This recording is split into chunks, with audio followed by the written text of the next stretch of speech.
हमने standard 9th में elements के बारे में पढ़ते हुए ये देखा था कि एलिमेंट्स को हम बेसिकली 3 कैटेगरीज में कैटेगराइज कर सकते हैं। मेटल्स, जो कि नॉर्मली हार्ड होता है, जिससे कि हम वायर्स बनाते हैं इलेक्ट्रिसिटी कंडक्ट करने के लिए, जिसका मेल्टिंग बॉइलिंग पॉइंट बहुत हाई होता है, जो कि बहुत शाइनी होता है। इस तरह के एलिमेंट्स को मेटल्स कहा जाता है। उसी तरह से नॉन मेटल्स भी होता है और मेटलॉइड्स भी होता है।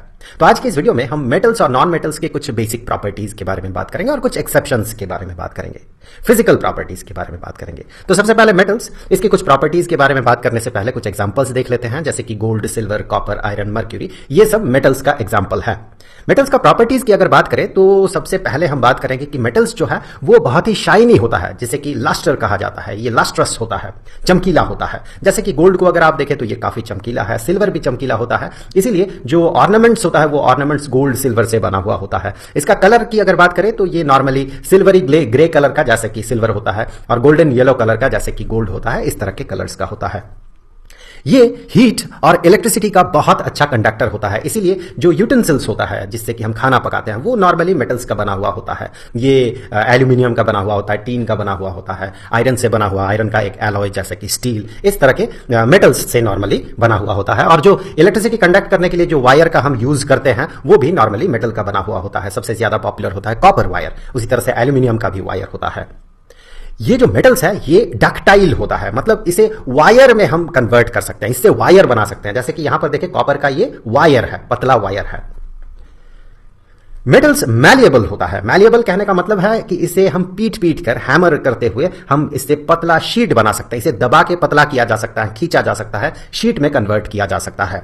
उसी तरह से मेटल्स जो है ये सोनोरस होता है, मतलब कि अगर इसे हिट किया जाए तो इससे रिंगिंग साउंड क्रिएट होता है। जैसे कि यहां पर इस प्लेट को हिट करते हुए एक रिंगिंग साउंड यहां पर क्रिएट हो रहा है। इसीलिए स्कूल के जो बेल्स होते हैं वो मेटल्स का बना हुआ होता है।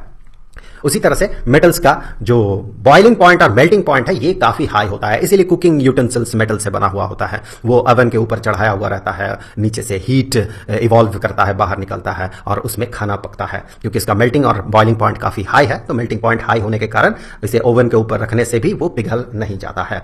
तो अब बात करते हैं नॉन मेटल्स के कुछ प्रॉपर्टीज के बारे में। उससे पहले कुछ एग्जांपल्स देख लेते हैं। सल्फर, कार्बन, आयोडीन, एस्टेटीन, ये कुछ एग्जांपल हो गया नॉन मेटल्स का। चलिए इसके कुछ प्रॉपर्टीज को देखते हैं। ये काफी अलग अलग कलर्स का हमें मिलता है। जैसे कि सल्फर को अगर देखें तो ये येलो कलर का है, एस्टेटीन जो है ग्रीनिश कलर का है, उसी तरह से कार्बन काला होता है। इसी तरह से अलग अलग कलर ये शो करता है। ये नॉर्मली हीट और इलेक्ट्रिसिटी का बहुत ही बुरा कंडक्टर होता है, अच्छा कंडक्टर नहीं होता है। और ये डक्टाइल भी नहीं होता है, मैलिएबल भी नहीं होता है और सोनोरस भी नहीं होता। ये इसके जनरल प्रॉपर्टीज में आता है, लेकिन आगे चल के आप इसके कुछ एक्सेप्शंस देखेंगे। जैसे कि कार्बन का एक एलोट्रोप होता है, ग्रेफाइट, जो कि इलेक्ट्रिसिटी का एक बहुत अच्छा कंडक्टर होता है।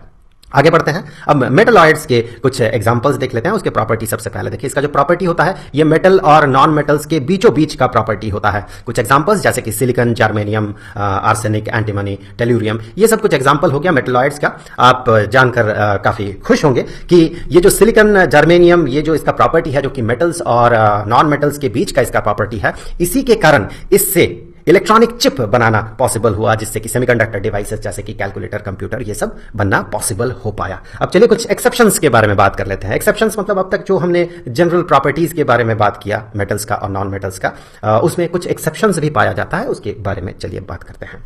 सबसे पहले तो देखिए, जैसे कि हमने देखा कि मेटल्स जो है ये नॉर्मली सॉलिड फॉर्म में मिलता है, लेकिन मर्क्यूरी भी एक मेटल है जो कि रूम टेम्परेचर में लिक्विड फॉर्म में हमें मिलता है। उसी तरह से हमने ये भी देखा कि मेटल्स का मेल्टिंग पॉइंट हाई होता है, फिर भी मर्क्यूरी जो है ये रूम टेम्परेचर में लिक्विड फॉर्म में रहता है। सो मेल्टिंग पॉइंट हाई होने के बावजूद कुछ मेटल्स है जिसका मेल्टिंग पॉइंट लो होता है, जैसे कि इससे पहले हमने मर्क्यूरी देखा। उसी तरह से गैलियम और सीजियम का भी मेल्टिंग पॉइंट बहुत लो होता है।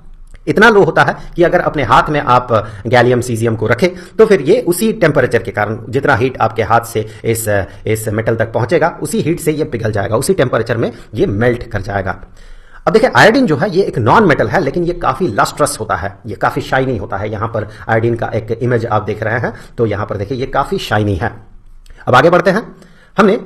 हमने ये बात किया था कि जो नॉन मेटल्स होता है ये इलेक्ट्रिसिटी का अच्छा कंडक्टर नहीं होता है, लेकिन अगर कार्बन के 2 एलोट्रोप्स की बात करें, अलग अलग फॉर्म में कार्बन मिलता है, जैसे कि एक हो गया डायमंड, एक फॉर्म में मिलता है, और उसी तरह से ग्रेफाइट इसका एक दूसरा फॉर्म है। तो आप ये जानते होंगे कि डायमंड जो है ये हार्डेस्ट नेचुरल सब्सटेंस है, काफी ज्यादा हार्ड होता है। नॉन मेटल होने के बावजूद ये काफी ज्यादा हार्ड होता है, इवन ये हार्डेस्ट नेचुरल सब्सटेंस है। और ग्रेफाइट, हमने इससे पहले ये देखा था, ये पढ़ा था कि नॉन मेटल्स जो है इलेक्ट्रिसिटी का बैड कंडक्टर होता है, लेकिन ग्रेफाइट नॉन मेटल होने के बावजूद ये इलेक्ट्रिसिटी का एक बहुत ही अच्छा कंडक्टर होता है। एल्कली मेटल्स जैसे कि लिथियम, सोडियम, पोटेशियम, ये बहुत सॉफ्ट होता है। हमने पहले क्या बात किया था कि मेटल्स जो है ये काफी हार्ड होता है, लेकिन उसमें भी कुछ एक्सेप्शंस है, जैसे कि एल्कली मेटल्स, ये लिथियम, सोडियम, पोटेशियम, इन्हें नाइफ से काटा जा सकता है, छुरी से काटा जा सकता है। यहां पर आप एक एनिमेशन देख सकते हैं, यहां पर एक आप वीडियो देख सकते हैं यहां पर कि किस तरह से यहां पर सोडियम को नाइफ से, छुरी से काटा जा रहा है। सो मेटल होने के बावजूद ये काफी सॉफ्ट होता है। लिथियम, सोडियम, पोटेशियम जो एल्कली मेटल्स है ये काफी सॉफ्ट होता है।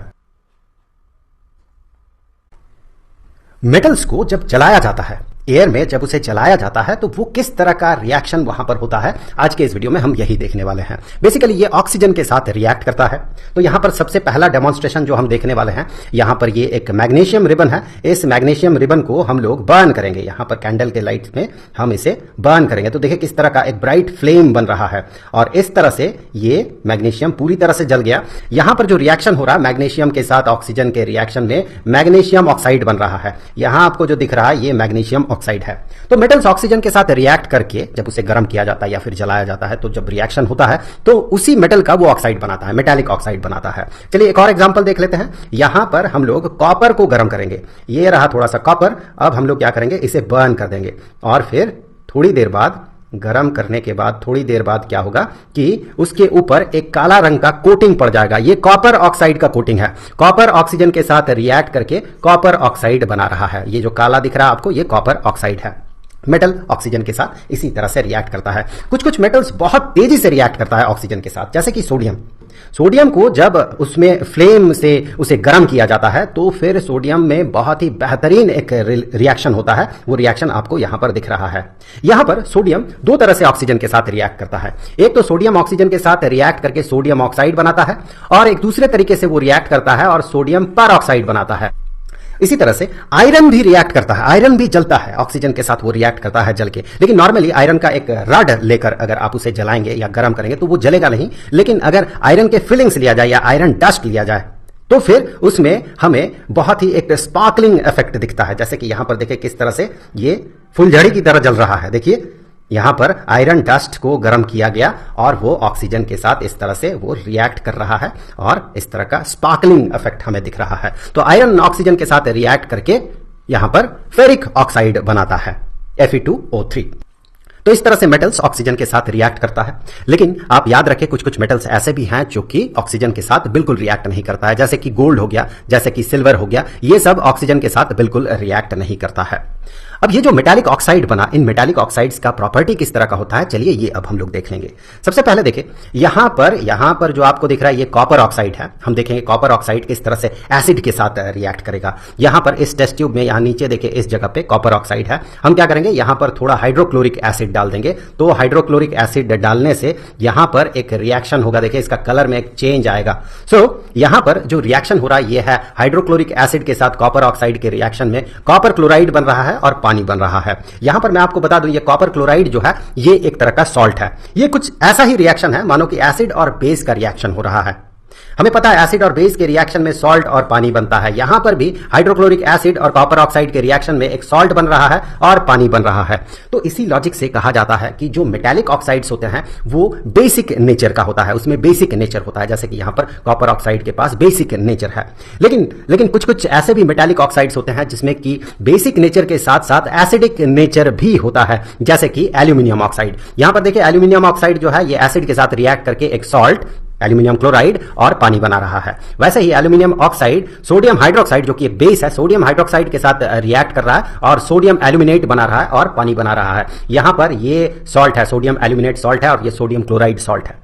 तो फर्स्ट केस में ये एल्यूमिनियम ऑक्साइड बेस की तरह बिहेव कर रहा है, बेस के साथ एसिड का रिएक्शन हो रहा है, सॉल्ट और पानी बन रहा है। और सेकंड केस में यही एल्यूमिनियम ऑक्साइड जो है एसिड की तरह बिहेव कर रहा है, एसिड के साथ बेस के रिएक्शन में यहां पर सॉल्ट और पानी बन रहा है। इस तरह के ऑक्साइड्स को, मेटालिक ऑक्साइड्स को एम्फोटेरिक ऑक्साइड्स कहा जाता है। Most of the metallic oxides, ज्यादातर मेटालिक ऑक्साइड्स जो है पानी में घुलता नहीं है, लेकिन कुछ कुछ मेटालिक ऑक्साइड्स पानी में घुलता है और घुल के एल्कलीज बनाता है। एल्कलीज बेसिक नेचर का होता है और वो पानी में डिसॉल्व्ड रहता है। जैसे कि यहां पर सोडियम ऑक्साइड पानी के साथ रिएक्ट करके सोडियम हाइड्रोक्साइड बना रहा है। हमें पता है सोडियम हाइड्रोक्साइड एक तरह का बेस है, और पानी में चूंकि ये घुल जाता है इसीलिए इसे एल्कलीज कहा जाता है। इस तरह से पोटेशियम ऑक्साइड ये भी पानी के साथ रिएक्ट करके पोटेशियम हाइड्रोक्साइड बनाता है। मेटल्स पानी के साथ अलग अलग तरीके से रिएक्ट करता है। जैसे कि कुछ मेटल्स पानी में एक्सप्लोसिवली रिएक्ट करता है, जैसे कि सोडियम हो गया, पोटेशियम हो गया, और कुछ कुछ मेटल्स जैसे कि सिल्वर, गोल्ड, ये सब पानी में बिल्कुल भी रिएक्ट नहीं करता। आप सुने होंगे गोल्ड माइनिंग, लोग नदी के बालू से गोल्ड माइन करते हैं। तो गोल्ड चूंकि पानी के साथ बिल्कुल रिएक्ट नहीं करता है तो वो अनरिएक्टिव फॉर्म में, बिल्कुल रॉ फॉर्म में वहां पर एग्जिस्ट करता है। तो ये जो अलग अलग मेटल्स है ये पानी के साथ अलग अलग तरीके से रिएक्ट करता है। बड़ा ही इंटरेस्टिंग, तमाम अलग अलग तरीके से ये रिएक्ट करता है। सबसे पहले तो देखिए कुछ कुछ मेटल्स पानी के साथ रिएक्ट करता है, जबकि कुछ कुछ मेटल्स बिल्कुल भी रिएक्ट नहीं करता है। रिएक्ट न करने वालों में आता है यहां पर गोल्ड, सिल्वर, लेड, कॉपर, ये सब पानी के साथ बिल्कुल भी रिएक्ट नहीं करता है। अब जो मेटल्स पानी के साथ रिएक्ट करता है वो भी अलग अलग तरीके से रिएक्ट करता है। कुछ कुछ मेटल्स ठंडे पानी के साथ रिएक्ट कर जाता है, उनमें से कुछ कुछ तो बड़े एक्सप्लोसिवली रिएक्ट करता है और कुछ कुछ मेटल्स बड़े ही माइल्डली रिएक्ट करता है। कुछ मेटल्स गर्म पानी के साथ रिएक्ट करता है, जबकि कुछ मेटल्स स्टीम के साथ रिएक्ट करता है। चलिए कुछ एग्जांपल्स देख लेते हैं। कोल्ड वाटर के साथ विगरसली, एक्सप्लोसिवली रिएक्ट करने वाला जो मेटल्स है ये है सोडियम, पोटेशियम, ये सब। चलिए एक डेमोन्स्ट्रेशन देख लेते हैं। पोटेशियम का पानी के साथ रिएक्शन, यहां पर आपको पोटेशियम दिख रहा है, पोटेशियम को पानी में डाला गया तो देखिए ये एक्सप्लोसिवली रिएक्ट कर रहा है। इसमें से हीट इतना रिलीज हो रहा है कि यहां पर देखिए आग जल रहा है। आग क्यों जल रहा है? क्योंकि इस प्रोसेस में, इस रिएक्शन में हाइड्रोजन गैस रिलीज होता है। वो हम लोग रिएक्शन भी आगे चल के देखेंगे। तो हाइड्रोजन गैस रिलीज होता है और इस रिएक्शन में बहुत सारा हीट भी जनरेट होता है। तो वो हीट क्या करता है? हाइड्रोजन को इग्नाइट करता है। हाइड्रोजन एटमॉस्फेयर के ऑक्सीजन के साथ रिएक्ट करने के लिए एक इग्निशन चाहिए होता है, एक इनिशियल एनर्जी चाहिए होता है। वो एनर्जी, ये चूंकि एक्सोथर्मिक रिएक्शन है और साथ ही साथ हाइड्रोजन इवॉल्व कर रहा है, तो वही एनर्जी हाइड्रोजन को बर्न करता है, इसीलिए यहां पर आपको आगे दिख रहा है। अब कुछ कुछ मेटल्स जो है ये कोल्ड वाटर के साथ रिएक्ट तो करता है लेकिन माइल्डली रिएक्ट करता है, जैसे कि कैल्शियम। चलिए डेमोन्स्ट्रेशन देख लेते हैं। यहां पर जो है ये आप देख रहे हैं कैल्शियम डाला गया इस पानी में, ये देखिए कैल्शियम है, ये इसे डाला गया। देखिए ये बहुत ज्यादा विगरसली यहां पर रिएक्शन नहीं हो रहा, माइल्ड रिएक्शन हो रहा है। कुछ मेटल्स गर्म पानी के साथ रिएक्ट करता है, जैसे कि मैग्नीशियम। अगर मैग्नीशियम को ठंडे पानी में डाला जाए, यहां पर देखिए मैग्नीशियम को ठंडे पानी में डाला गया है, यहां पर किसी भी तरह का रिएक्शन नहीं हो रहा है। लेकिन इसी मैग्नीशियम को अगर गर्म पानी में डाल दिया जाए तो देखिए यहां पर बबल निकल रहा है। ये बबल जो है ये हाइड्रोजन का बबल है। सो मैग्नीशियम जो है ये ठंडे पानी में रिएक्ट नहीं करता है, लेकिन गर्म पानी में ये रिएक्ट कर जाता है। कुछ कुछ मेटल्स जो है वो ना तो ठंडे पानी के साथ रिएक्ट करता है, ना ही गर्म पानी के साथ रिएक्ट करता है, लेकिन वो स्टीम के साथ रिएक्ट कर जाता है, जैसे कि एल्यूमिनियम हो गया, आयरन हो गया, जिंक हो गया, ये सब स्टीम के साथ रिएक्ट करता है। चलिए एक डेमोन्स्ट्रेशन देखते हैं, जिंक को किस तरह से स्टीम के साथ रिएक्ट करवाया जाएगा। यहां पर इस टेस्ट ट्यूब में यहां पर पानी में भिगा हुआ रुई है और यहां पर है जिंक।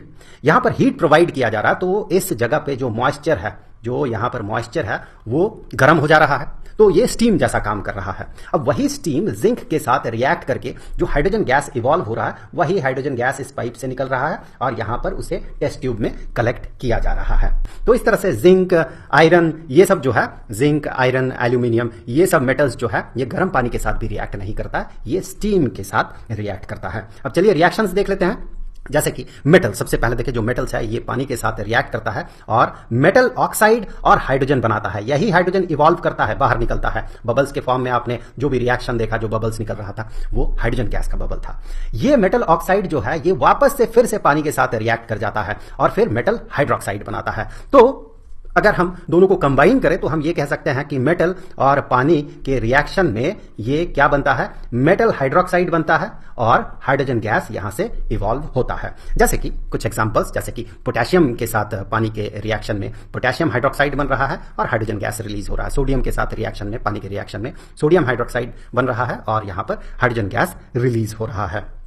कैल्शियम, जैसे कि हमने देखा था कि कैल्शियम का रिएक्शन जो है ठंडे पानी के साथ लेस वायलेंट होता है, मतलब माइल्डली ये रिएक्ट करता है। ये भी कैल्शियम हाइड्रोक्साइड बनाता है और हाइड्रोजन गैस रिलीज करता है। जैसे हमने बात किया था कि मैग्नीशियम जो है, मैग्नीशियम ठंडे पानी के साथ रिएक्ट नहीं करता है, बल्कि ये गर्म पानी के साथ रिएक्ट करता है और ये भी मैग्नीशियम हाइड्रोक्साइड बनाता है और हाइड्रोजन गैस इस प्रोसेस में रिलीज होता है। अब जैसे कि हम लोगों ने बात किया था कि एल्यूमिनियम, आयरन, जिंक ये सब ना तो कोल्ड वाटर नहीं हॉट वाटर के साथ रिएक्ट करता है, बल्कि ये स्टीम के साथ रिएक्ट करता है। यहां पर देखिए एल्यूमिनियम के साथ पानी के रिएक्शन में एल्यूमिनियम ऑक्साइड बन रहा है और हाइड्रोजन गैस रिलीज हो रहा है। आयरन के साथ रिएक्शन देखें, यहां पर भी आयरन का एक ऑक्साइड बन रहा है और हाइड्रोजन गैस रिलीज हो रहा है। और हमने ये भी बात किया था कि लेड, कॉपर, सिल्वर, गोल्ड जैसे मेटल्स जो है ये पानी के साथ बिल्कुल भी रिएक्ट नहीं करता है। यहां पर इन 3 टेस्ट ट्यूब्स में हमारे पास डाइल्यूट हाइड्रोक्लोरिक एसिड है। इस पहले टेस्ट ट्यूब में हम जिंक डस्ट डालेंगे। देखिए रिएक्शन हो रहा है यहां पर और बबल फॉर्म कर रहा है। ये जो बबल है ये बबल हाइड्रोजन का बबल है। इस रिएक्शन में हाइड्रोजन गैस रिलीज होता है। अब इस दूसरे टेस्ट ट्यूब में हम एक आयरन नेल, लोहे की कील डालेंगे। इसमें रिएक्शन होगा, थोड़ा समय लग रहा है। अब देखिए रिएक्शन शुरू हो गया। यहां पर भी बबल फॉर्म कर रहा है। यहां भी जो रिएक्शन हो रहा है इसमें हाइड्रोजन गैस इवॉल्व हो रहा है। अब इस तीसरे टेस्ट ट्यूब में हम कॉपर का वायर डालेंगे। यहां पर आप ध्यान दें, कॉपर डाइल्यूट हाइड्रोक्लोरिक एसिड के साथ रिएक्ट नहीं कर रहा है, सो कोई बबल फॉर्म नहीं कर रहा है। अब चलिए इन रिएक्शंस का इक्वेशन देख लेते हैं और यह भी जान लेंगे कि जिंक और आयरन के केस में हाइड्रोजन इवॉल्व हो रहा है और कॉपर के केस में क्यों हाइड्रोजन इवॉल्व नहीं हो रहा है। तो फिर यहां पर जिंक और आयरन के साथ डाइल्यूट हाइड्रोक्लोरिक एसिड के रिएक्शन में दोनों ही केस में, जिंक के साथ और आयरन के साथ दोनों ही केस में देखिए हाइड्रोजन गैस जो है ये रिलीज हो रहा है। लेकिन कॉपर के साथ ये रिएक्ट नहीं करता है। एसिड जो है ये कॉपर के साथ रिएक्ट नहीं करता है। वैसे अलग तरीके से रिएक्ट करता है, लेकिन रिएक्ट करके ये हाइड्रोजन गैस इवॉल्व नहीं करता है। डाइल्यूट हाइड्रोक्लोरिक एसिड के साथ ये कॉपर बिल्कुल भी रिएक्ट नहीं करता है। अब सिर्फ हाइड्रोक्लोरिक एसिड के साथ ही बाकी जो मेटल्स है उनका रिएक्शन होता है, ऐसी बात नहीं है, बल्कि सल्फ्यूरिक एसिड के साथ भी इस तरह का रिएक्शन होता है, हाइड्रोजन गैस इवॉल्व होता है। जैसे कि जिंक के साथ सल्फ्यूरिक एसिड के रिएक्शन में यहां पर देखिए हाइड्रोजन गैस रिलीज हो रहा है, आयरन के साथ रिएक्शन में हाइड्रोजन गैस रिलीज हो रहा है, एल्यूमिनियम के साथ रिएक्शन में हाइड्रोजन गैस रिलीज हो रहा है। इस तरह से आप और भी बहुत बहुत एग्जाम्पल ढूंढ सकते हैं। अब सवाल यह है कि कॉपर के साथ ये रिएक्ट क्यों नहीं करता है। तो आंसर हमें मिलता है रिएक्टिविटी सीरीज में कि कौन कितना रिएक्टिव है, कौन मेटल कितना रिएक्टिव है। तो यहां पर एक देखिए आपको लिस्ट मिलेगा, यहां पर लिस्ट देख लिया आप, उसे याद रखने के लिए आपको यहां पर निमोनिक मिलेगा। चलिए यहां पर लिस्ट में आते हैं। सबसे पहले आप यहां पर हाइड्रोजन को देखिए। हाइड्रोजन से ऊपर मतलब हाइड्रोजन से ज्यादा रिएक्टिव जो भी मेटल्स है वो जब एसिड के साथ रिएक्ट करता है उस समय वो हाइड्रोजन गैस रिलीज कर पाता है, इस हाइड्रोजन को वो डिस्प्लेस कर पाता है। ये आपने acid, basis and salts chapter में आपने पढ़ा था। तो वही हाइड्रोजन को रिलीज करेगा जो हाइड्रोजन से ज्यादा रिएक्टिव हो। हाइड्रोजन से नीचे जो मेटल्स यहां पर है इस लिस्ट में, ये एसिड के साथ रिएक्ट करके हाइड्रोजन गैस रिलीज नहीं कर सकता है, मतलब हाइड्रोजन को डिस्प्लेस नहीं कर सकता है। तो यही रीजन है कि कॉपर डाइल्यूट हाइड्रोक्लोरिक एसिड के साथ रिएक्ट नहीं कर रहा था। अब एक बहुत ही इंटरेस्टिंग बात कि जब मेटल नाइट्रिक एसिड के साथ रिएक्ट करता है उस समय वो हाइड्रोजन गैस को रिलीज नहीं कर पाता है। इसके पीछे रीजन ये है कि ये जो नाइट्रिक एसिड है, ये नाइट्रिक एसिड एक बहुत ही अच्छा ऑक्सीडाइजिंग एजेंट है। ये क्या करता है, हाइड्रोजन को ऑक्सीडाइज करके पानी में कन्वर्ट कर देता है। इसीलिए यहां पर हाइड्रोजन इवॉल्व नहीं होता, हाइड्रोजन रिलीज नहीं होता है जब नाइट्रिक एसिड के साथ मेटल्स का रिएक्शन होता है। लेकिन इसमें भी कुछ एक्सेप्शंस है, जैसे कि मैग्नीशियम, मैंगनीज, ये सब जब नाइट्रिक एसिड के साथ रिएक्ट करता है तो उस समय ये हाइड्रोजन रिलीज कर पाता है। ये बड़ा ही इंटरेस्टिंग कहानी है। चलिए एक बार देख लेते हैं क्या होता है। सबसे पहले तो आप देखिए ये जो नाइट्रिक एसिड है, इस नाइट्रिक एसिड का टेंडेंसी क्या है। इस नाइट्रिक एसिड का टेंडेंसी है कि जो हाइड्रोजन गैस रिलीज होने वाला था उसे वो पानी में कन्वर्ट कर देता है, क्योंकि ये नाइट्रिक एसिड बहुत अच्छा ऑक्सीडाइजिंग एजेंट है। ये ऑक्सीजन इसके साथ जोड़ देता है और खुद रिड्यूस्ड हो जाता है। अब देखिए यहां पर मैग्नीशियम और मैंगनीज के केस में क्या होगा। मैग्नीशियम हो या मैंगनीज हो, इस केस में क्या होगा, ये बहुत ही अच्छा रिड्यूसिंग एजेंट है, मतलब ऑक्सीजन को रिमूव कर सकता है। तो ये रिड्यूसिंग एजेंट जो है ये पानी से ऑक्सीजन को रिमूव करके यहां ये हाइड्रोजन में कन्वर्ट कर सकता है। तो देखिए दो अलग अलग तरीके का काम हो रहा है। नाइट्रिक एसिड का टेंडेंसी है हाइड्रोजन को पानी में कन्वर्ट करना, मैग्नीशियम मैंगनीज का टेंडेंसी है इस पानी को वापस से हाइड्रोजन में कन्वर्ट कर देना। लेकिन होगा क्या अल्टीमेटली, ये क्या है, ये ऑक्सीडाइजिंग एजेंट है HNO3, और ये क्या है, ये रिड्यूसिंग एजेंट है। अब वही प्रिवेल करेगा जिसका स्ट्रेंथ ज्यादा होगा। नाइट्रिक एसिड ज्यादा ऑक्सीडाइजिंग है या फिर मैंगनीज ज्यादा रिड्यूसिंग एजेंट है, इस पे डिपेंड करेगा फाइनली क्या इवॉल्व करेगा। तो ये मैंगनीज और मैग्नीशियम ये बहुत ज्यादा रिड्यूसिंग एजेंट है, बहुत स्ट्रॉन्ग रिड्यूसिंग एजेंट है। तो ये प्रिवेल कर जाता है इस रिएक्शन में, इसका स्ट्रेंथ ज्यादा है, इसीलिए अल्टीमेटली इस दौड़ में हाइड्रोजन निकल के आता है। इन 4 टेस्ट ट्यूब्स में हमारे पास कॉपर सल्फेट का सॉल्यूशन है। हम इन चारों में अलग अलग मेटल्स डालेंगे और देखेंगे किस तरह का रिएक्शन हो रहा है। पहले टेस्ट ट्यूब में हम डाल रहे हैं जिंक डस्ट। देखिए यहां पर रिएक्शन शुरू हो गया, ये जो सॉल्यूशन का कलर है धीरे धीरे फेड कर रहा है। हल्का हो रहा है। अब इस दूसरे टेस्ट ट्यूब में हम लोग कुछ लोहे की कील, आयरन नेल डालेंगे। हमने डाल दिया। यहां पर रिएक्शन होगा, लेकिन यहां पर अभी रिएक्शन विजिबल नहीं है, धीरे धीरे रिएक्शन होगा यहां पर। अब तीसरे टेस्ट ट्यूब में हम डालेंगे सिल्वर का एक ऑर्नामेंट, चांदी। यहां पर आपको किसी भी तरह का रिएक्शन नहीं दिखेगा। अब इस चौथे टेस्ट ट्यूब में हम डाल रहे हैं सोने का एक ऑर्नामेंट, गोल्ड ऑर्नामेंट। यहां भी आपको कोई रिएक्शन नहीं दिखेगा। चलिए कुछ देर इंतजार कर लेते हैं। अब आप देखिए यहां पर इन दोनों में देखिए, इसमें और इस टेस्ट ट्यूब में, इन दोनों टेस्ट ट्यूब्स में आप देखिए तो आपको कॉपर सल्फेट का जो सोल्यूशन है, इस सोल्यूशन का जो कलर है ये फेडेड नजर आएगा, हल्का हो गया कलर। क्यों? क्योंकि यहां पर रिएक्शन हो रहा है। जबकि इस चांदी का जो ऑर्नामेंट है और ये गोल्ड ऑर्नामेंट जो है, इन दो टेस्ट ट्यूब्स में जो डाला गया, यहां पर किसी भी तरह का रिएक्शन नहीं हो रहा। तो सिल्वर और गोल्ड यहां पर रिएक्ट नहीं कर रहा, लेकिन जिंक और आयरन यहां पर कॉपर सल्फेट के साथ रिएक्ट कर रहा है। ऐसा क्यों हो रहा है? चलिए देख लेते हैं। सबसे पहले तो रिएक्शन देखते हैं। जिंक के साथ कॉपर सल्फेट के रिएक्शन में जिंक सल्फेट बन रहा है और कॉपर यहां से डिस्प्लेस्ड हो रहा है। आपने फर्स्ट चैप्टर में पढ़ा होगा डिस्प्लेसमेंट रिएक्शन, ये वही रिएक्शन है। जिंक आ रहा है, यहां पर कॉपर को ये डिस्प्लेस कर रहा, हटा रहा है और सल्फेट के साथ ये जुड़ रहा है। सिमिलरली आयरन के केस में भी आप यही पाएंगे। आयरन यहां पर आ रहा है, इस कॉपर को डिस्प्लेस कर रहा है, देखिए डिस्प्लेस्ड कॉपर, और ये फेरस सल्फेट बना रहा है। तो फिर यहां पर जो सिल्वर है और जो गोल्ड है वो रिएक्ट क्यों नहीं करता है? इसका जवाब हमें रिएक्टिविटी सीरीज में मिलता है कि कौन सा मेटल कितना रिएक्टिव है, इसी पे इसका जवाब छिपा हुआ है।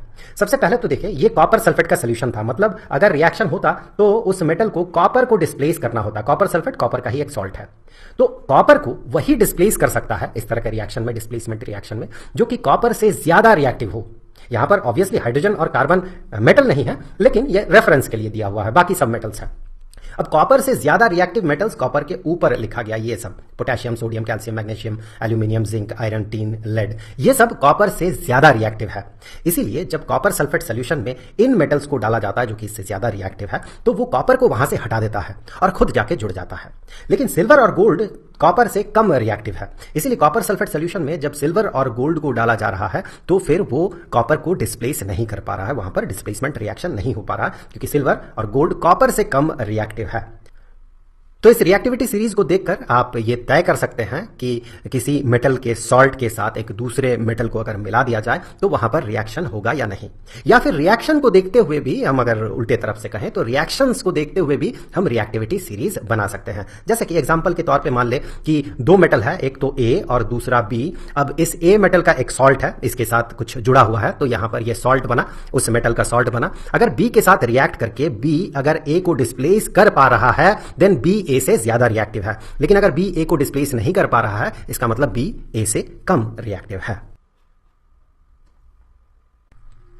सादा नमक यानी कि सोडियम क्लोराइड, यह हार्ड होता है, ब्रिटल होता है और रूम टेम्परेचर में सॉलिड स्टेट में रहता है।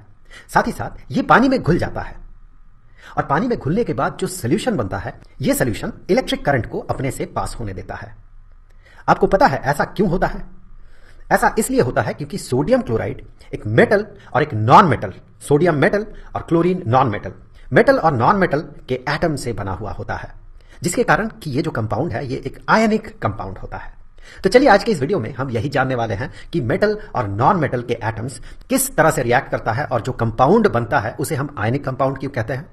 और साथ ही साथ हम यह भी जानेंगे कि उसके कारण इस तरह के कंपाउंड्स के पास ऐसे प्रॉपर्टीज, हार्ड, ब्रिटल, पानी में सोल्यूबल होना और करंट इलेक्ट्रिसिटी को पास करना, इस तरह का प्रॉपर्टीज क्यों आता है।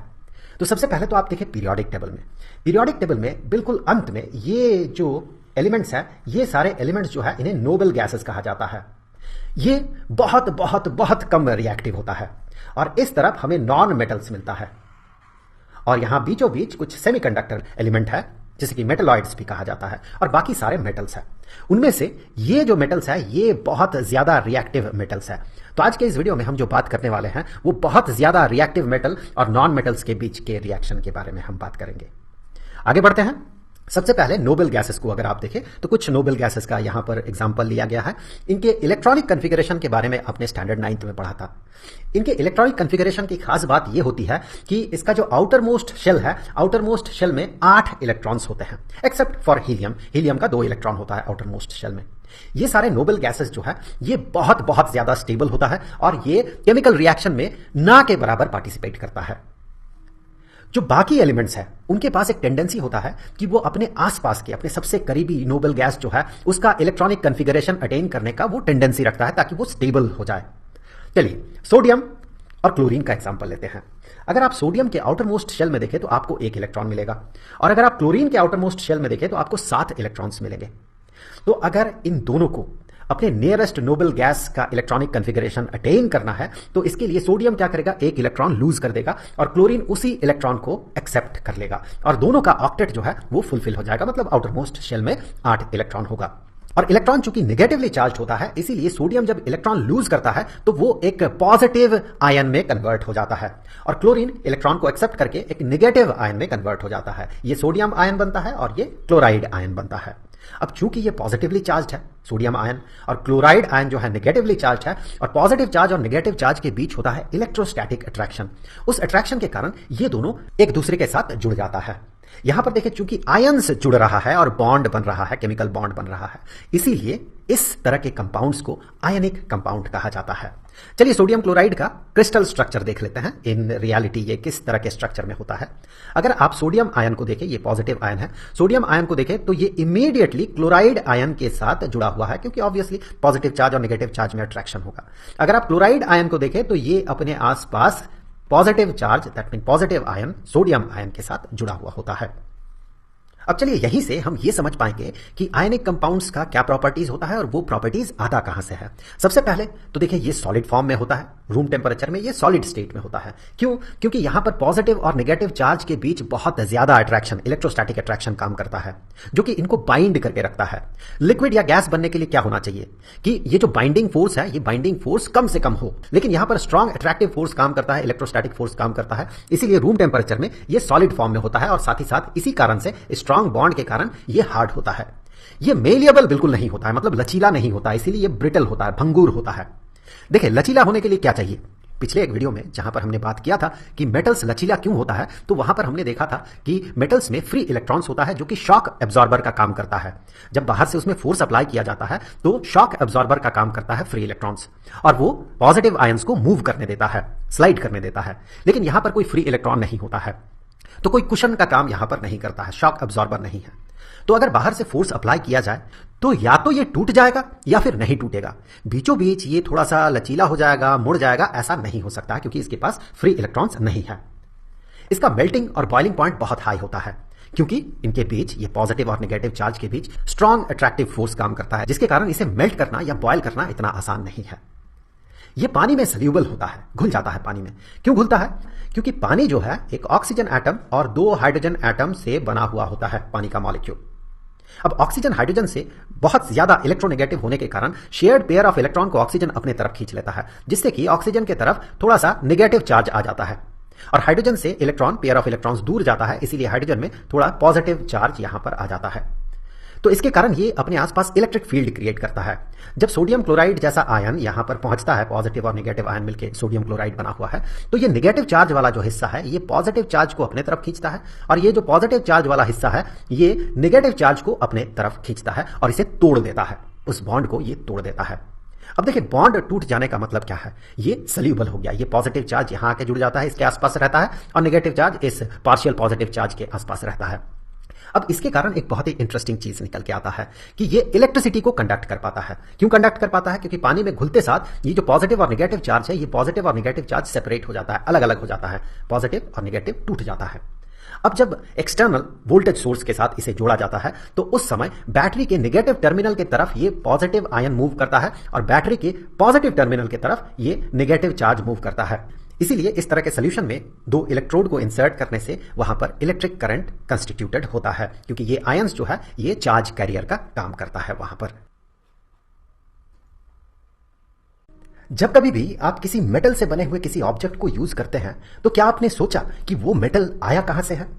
जैसे कि आयरन फैक्ट्री में जो भी आप तामझाम देखते हैं उस तामझाम के पीछे सिर्फ एक ही कारण है कि आयरन अर्थ में कंपाउंड के फॉर्म में मिलता है, उस कंपाउंड को मेटालिक फॉर्म में या एलिमेंटल फॉर्म में ले आने का प्रोसेस जो है वो उन फैक्ट्रीज में किया जाता है।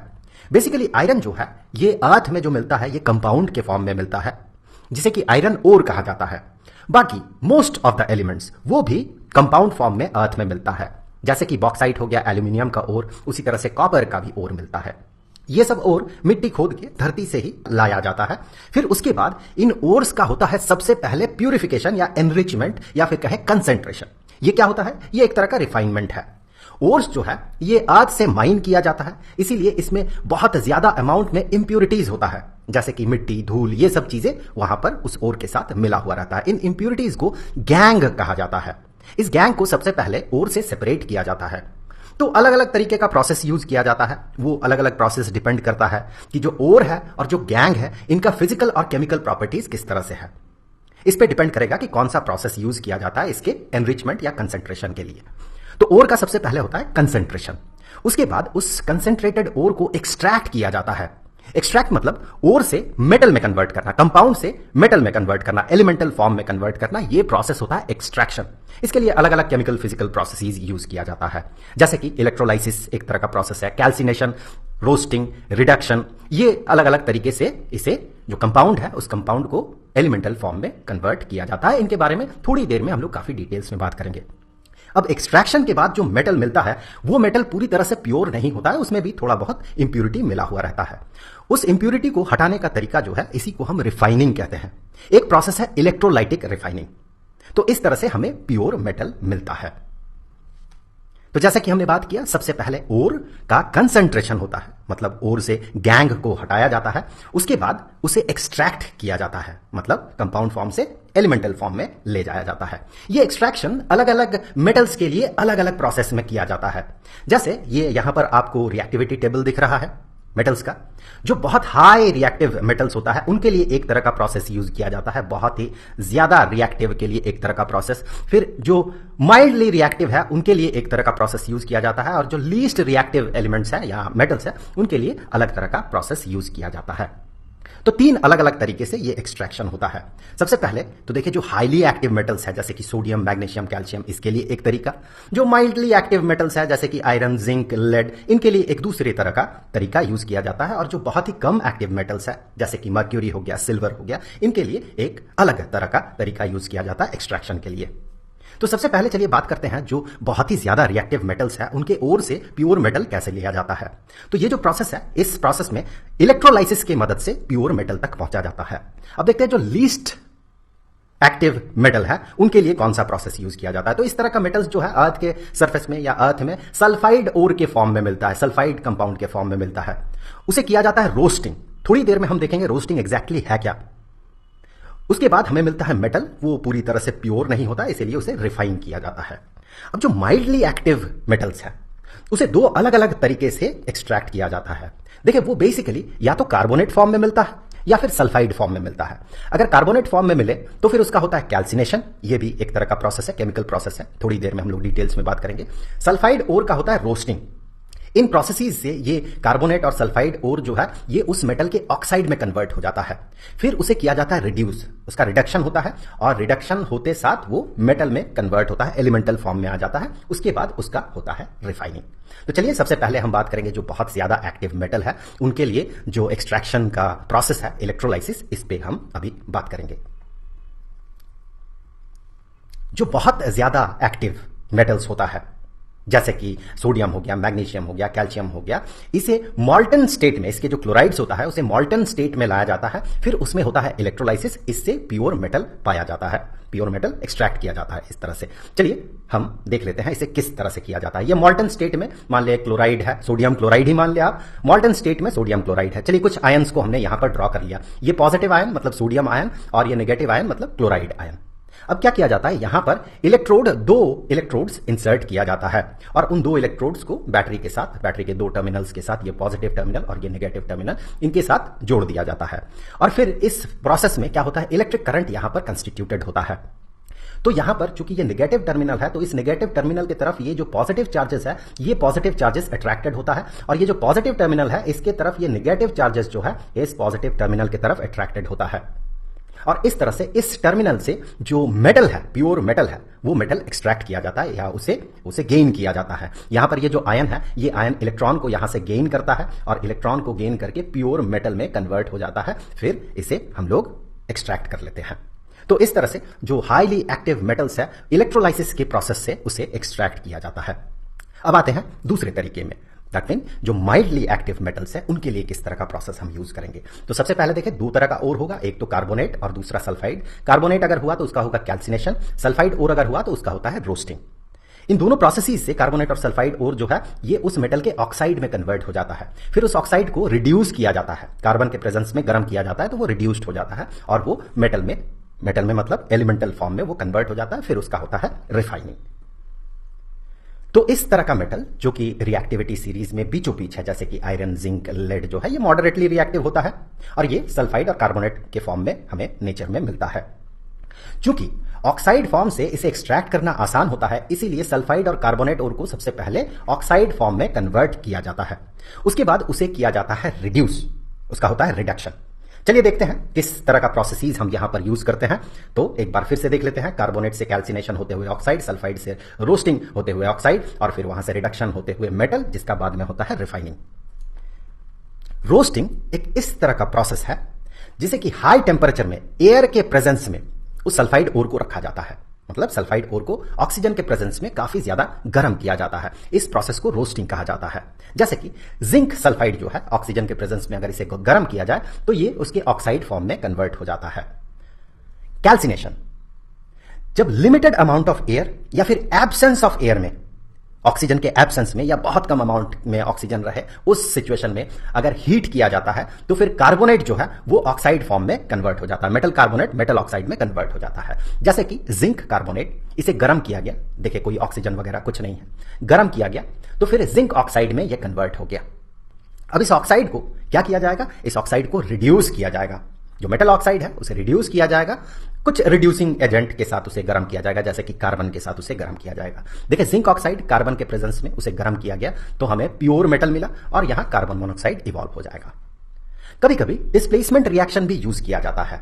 हाईली रिएक्टिव मेटल्स जैसे कि सोडियम हो गया, कैल्शियम हो गया, एल्यूमिनियम हो गया, इनको यूज किया जाता है डिस्प्लेसमेंट रिएक्शन में। जैसे कि मैग्नीज का जो ऑक्साइड है एल्यूमिनियम के साथ रिएक्ट करवाया जाता है तो प्योर मैंगनीज मिलता है। यहां पर डिस्प्लेसमेंट रिएक्शन हो रहा है, एल्यूमिनियम आ रहा है, मैंगनीज को अलग कर रहा है, ऑक्सीजन के साथ जुड़ रहा है और हमें प्योर मैंगनीज मिल रहा है। तो ये जो रिएक्शन है डिस्प्लेसमेंट रिएक्शन है। साथ ही साथ यहां पर रिडक्शन हो रहा है, इस मैंगनीज डाइऑक्साइड का रिडक्शन हो रहा है क्योंकि ऑक्सीजन उससे अलग हो रहा है और प्योर मैंगनीज हमें मिल रहा है। तो ये प्रोसेस भी अपनाया जाता है। अब देखिए उसके बाद होता है रिफाइनिंग। अब जो तीसरे तरीके का जो सबसे लीस्ट एक्टिव मेटल्स है उनके लिए किस तरह का प्रोसेस यूज किया जाता है वो देख लेते हैं। वो नॉर्मली सल्फाइड के फॉर्म में मिलता है, सल्फाइड ओर होता है उसका होता है रोस्टिंग। फिर हमें मिलता है मेटल, उसमें कुछ इंप्यूरिटी रहता है जिसे कि रिफाइन किया जाता है। चलिए देखते हैं क्या होता है इसमें। एक एग्जांपल ले लेते हैं, जैसे कि ये जो मर्क्यूरी है, मर्क्यूरी का सल्फाइड किया क्या जाता है यहां पर, इसे अगर गर्म किया जाए, सिर्फ और सिर्फ गर्म कर दिया जाए तो भी प्योर मेटल हमें मिल जाता है। जैसे कि मर्क्यूरी का जो सल्फाइड है इसे अगर ऑक्सीजन के प्रेजेंस में गर्म किया जाए तो इसका ऑक्साइड मिलता है, ठीक है, लेकिन वही ऑक्साइड उसी हीट के कारण ये टूट जाता है और प्योर मेटल में कन्वर्ट हो जाता है। एक और एग्जांपल देख लेते हैं। कॉपर का जो सल्फाइड है ऑक्सीजन के प्रेजेंस में गर्म हुआ तो कॉपर का ऑक्साइड बना, फिर वही कॉपर का ऑक्साइड कॉपर के ही सल्फाइड के साथ उसी हीट के कारण रिएक्ट कर गया और हमें प्योर कॉपर मिलता है। तो सिर्फ गर्म करने से ही जो रिएक्टिविटी सीरीज में जो बहुत नीचे का एलिमेंट्स है जैसे कि मर्क्यूरी, कॉपर, ये सब सिर्फ गर्म करने से ही हमें प्योर मेटल मिल जाता है। अब जैसे कि उसके बाद जो इंप्यूरिटीज है उन इंप्यूरिटीज को हटाना होता है, उसके लिए जो प्रोसेस होता है इसे हम रिफाइनिंग ऑफ मेटल कहते हैं। चलिए देख लेते हैं रिफाइनिंग ऑफ मेटल किस तरह से किया जाता है। तो जब मेटल को एक्सट्रैक्ट किया जाता है उसके बाद उसमें बहुत सारे इंप्यूरिटीज होता है, उन इंप्यूरिटीज को वहां से हटाना बहुत जरूरी होता है। जो सबसे ज्यादा यूज होता है रिफाइनिंग करने के लिए, इंप्योर मेटल को रिफाइन करने के लिए, वो इलेक्ट्रोलाइटिक रिफाइनिंग होता है।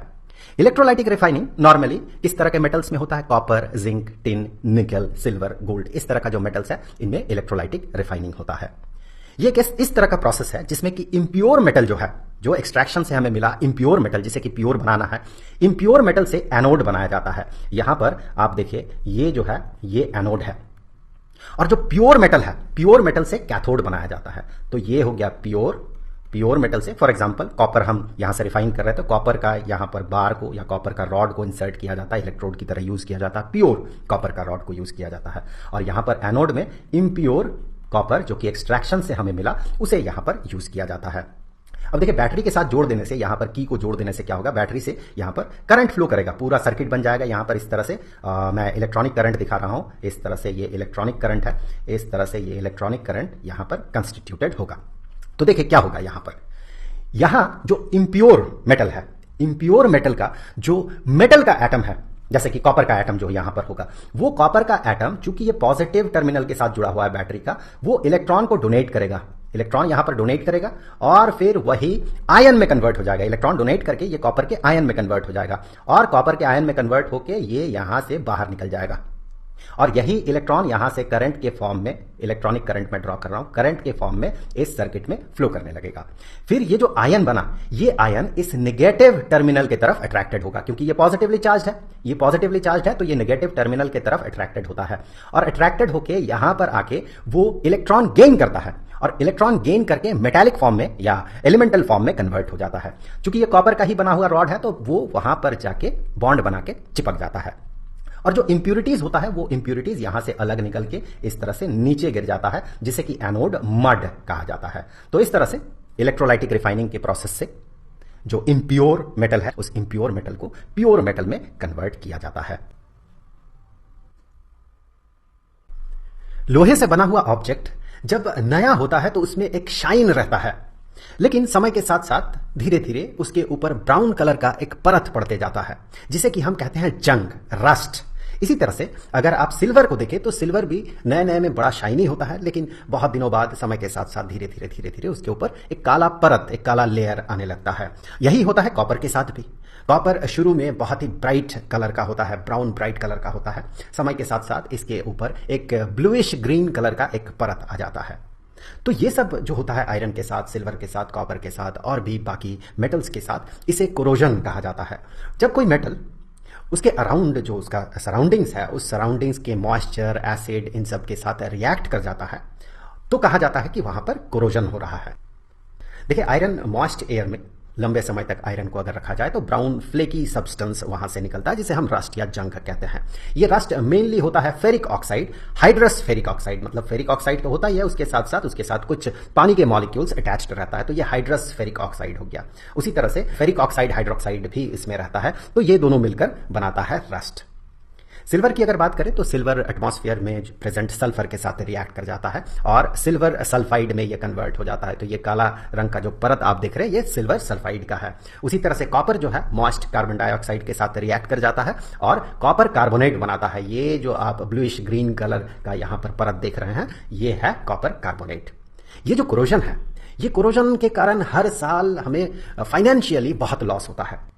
जैसे कि लोहे से बना हुआ जो स्ट्रक्चर्स है, जैसे कि ब्रिजेस हो गया, बिल्डिंग्स हो गया, इनमें रस्ट लग जाता है और रस्ट लगने से इसका स्ट्रेंथ कम हो जाता है, जिससे कि हमें बहुत बड़ा फाइनेंशियल लॉस होता है। इसे हमें प्रिवेंट करना होता है। तो मेटल की प्रॉपर्टीज पे डिपेंड करता है कि उसे किस तरह से प्रिवेंट किया जाएगा, उसके केमिकल प्रॉपर्टीज, फिजिकल प्रॉपर्टीज पे ये डिपेंड करता है।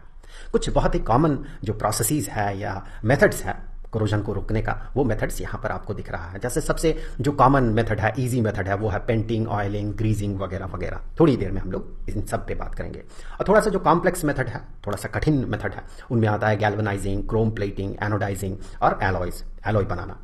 तो चलिए एक एक करके देख लेते हैं क्या तरीका है। जैसे पेंटिंग, ऑयलिंग, ग्रीजिंग, ये आपको पता है। हम लोहे का जब ग्रिल बनाते हैं, गेट बनाते हैं, तो उस समय हम क्या करते हैं, उसमें पेंट कर देते हैं। सबसे पहले पेंट करने से क्या होता है, उसमें एक लेयर, पेंट का लेयर पड़ जाता है। तो उस लेयर का काम यही होता है कि वो मॉइस्ट एयर से आयरन को प्रिवेंट करता है, जिससे कि उसमें रस्ट नहीं लगता है। गैल्वेनाइजिंग एक ऐसा प्रोसेस है जिसमें कि जिंक का कोटिंग किया जाता है। नॉर्मली ये आयरन पे या स्टील पे किया जाता है। हॉट डीप गैल्वेनाइजिंग उसका एक प्रोसेस है। वहां पर क्या किया जाता है कि मॉल्टन जिंक में उस ऑब्जेक्ट को डिप किया जाता है, तो उसके ऊपर जिंक का एक परत आ जाता है। उसी तरह से क्रोम प्लेटिंग भी एक तरीका है कोरोजन को रोकने का। क्रोम प्लेटिंग में क्रोमियम का एक लेयर उस ऑब्जेक्ट के ऊपर लगाया जाता है। क्रोमियम का लेयर लगाने से उसमें कोरोजन नहीं होता। खासकर ये आयरन स्टील वगैरह में किया जाता है। यहां पर आप जो देख रहे हैं, यहां पर देखिए जो शाइनी, आपको जो शाइनी पार्ट दिख रहा है, ये क्रोम प्लेटिंग किया गया इस मोटर बाइक में। उसी तरह से एनोडाइजिंग भी एक मेथड होता है कोरोजन रोकने का। एनोडाइजिंग में किया जाता है, ये खासकर एल्यूमिनियम में किया जाता है मेनली।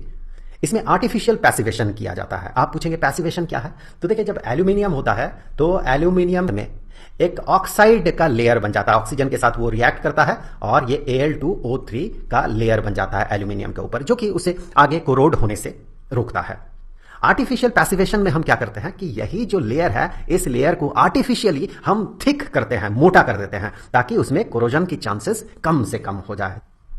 एलॉय बनाना भी एक और तरीका है जिससे कि कोरोजन को रोका जाता है। एलॉय होता क्या है? एलॉय एक होमोजेनस मिक्सचर होता है अलग अलग मेटल्स का, और ऐसा भी हो सकता है किसी मेटल के साथ किसी नॉन मेटल को मिक्स कर दिया जाए, उसके होमोजेनस मिक्सचर को एलॉय कहा जाएगा। कुछ एग्जांपल्स देख लेते हैं, जैसे कि रेड गोल्ड। गोल्ड और कॉपर का जो एलॉय होता है उसे रेड गोल्ड कहा जाता है। व्हाइट गोल्ड, गोल्ड और सिल्वर का जो एलॉय होता है उसे व्हाइट गोल्ड कहा जाता है। स्टार्लिंग सिल्वर, सिल्वर और कॉपर का जो एलॉय है इसे स्टार्लिंग सिल्वर कहा जाता है। स्टील, आयरन के साथ कार्बन का एलॉय बनाने से वो स्टील बनता है। ये स्टेनलेस स्टील नहीं है, ये सिर्फ स्टील है। स्टेनलेस स्टील कैसे बनता है? आयरन के साथ क्रोमियम, निकेल वगैरह को मिला देने से वहां पर स्टेनलेस स्टील बनता है। स्टेनलेस स्टील का जो खास प्रॉपर्टी ये है, नाम से ही आप समझ रहे हैं स्टेनलेस, मतलब उसमें रस्टिंग नहीं होता है। क्यों नहीं होता है? कौन रोकता है रस्टिंग से? क्रोमियम उसे रस्टिंग से रोकता है। क्रोमियम क्या करता है? एक पैसिव लेयर बना देता है इसके सरफेस में, जिससे कि ये जो स्टील है इसमें रस्टिंग नहीं होता है।